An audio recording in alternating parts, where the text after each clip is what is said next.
legenda bola sepak negara, Datuk Jamal Nasir dan Azman Adnan menyarankan semua pihak, terutama pemilik Kelantan FC, Norizam Tukiman atau Zam Saham untuk bijak mengawal emosi dalam sama-sama membangunkan bola sepak negara. Kedua-dua legenda bola sepak negara itu menekankan, sepatutnya dalam dunia sukan perlu ada semangat kesukanan, bukannya berbalah dan menunding jari sesama sendiri. Saya rasa Zam Saham tidak perlu rasanya untuk menyebut berkenaan keberadaan ranking dunia pasukan negara jika emosinya tidak stabil. Hakikatnya, apa yang penting ialah prestasi pasukan serta pemain, dan apa yang saya lihat, kualiti bola sepak Harimau Malaya juga sudah ada peningkatan, terutama dalam kemenangan pasukan negara ketika perlawanan pra-Piala Dunia sebelum pandemik COVID-19 melanda. Jadi, apa isu Zam Saham, kata Jamal Nasir.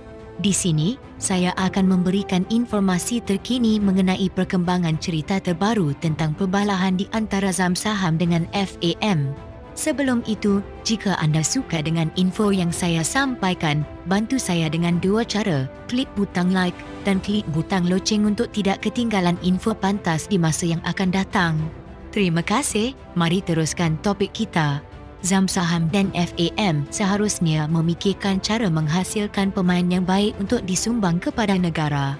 Saya sarankan Zam Saham mengawal emosi dan mental, jangan meluahkan segala rasa di media sosial kerana apabila kita menunding jari pada seseorang, empat lagi akan menunding ke arah kita, katanya. Jamal dan Azman turut mengakui ketika ini ranking skuad kebangsaan negara sedang meningkat semula, tidak menurun seperti dulu, malah berada dalam perkembangan yang baik. Zam Saham juga harus tahu bahawa ada peraturan yang ditetapkan oleh badan induk maupun organisasi di mana-mana sekalipun bahawa sebarang ketidakpuashatian perlu dirujuk dalam mesyuarat, bukan diluahkan dalam media sosial. Seharusnya kita memikirkan apa yang lebih baik untuk bola sepak negara kita. Tambahan pula bila berdepan isu COVID-19, seharusnya kita membantu apa yang sedang FAM dan MFL usahakan ketika ini. Sebagai pemimpin atau pemilik pasukan, dia seharusnya menonjolkan kredibiliti yang lebih baik, terutama dalam memberi maklumat dan mendidik penyokong dengan fakta, kata Jamal Nasir. Azman merupakan legenda tongkap Harimau Malaya yang pernah membawa skuad kebangsaan dalam ranking terbaik iaitu tangga ke-75 dunia pada tahun 1993, menekankan semua pihak jangan dibayangi sejarah dan sebaiknya menumpukan pada masa depan. Jangan mengaitkan atau mengherit perkara lain terutama perihal skuad kebangsaan dalam pertikaian dan membabitkan persatuan dengan mana-mana pihak maupun badan induk.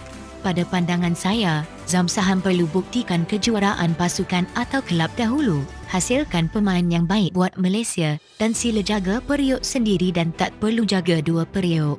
Apa yang penting sejak 2 ke 3 tahun ini, dalam tempoh singkat ranking Harimau Malaya sedang naik semula dari 178 ke 153 anak tangga.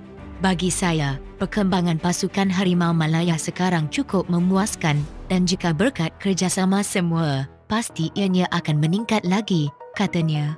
Azman juga menasihatkan semua pihak untuk terus bekerja sama dalam usaha meningkat momentum ini, terutama buat pasukan Liga Malaysia dalam hasilkan pemain terbaik buat skuad negara.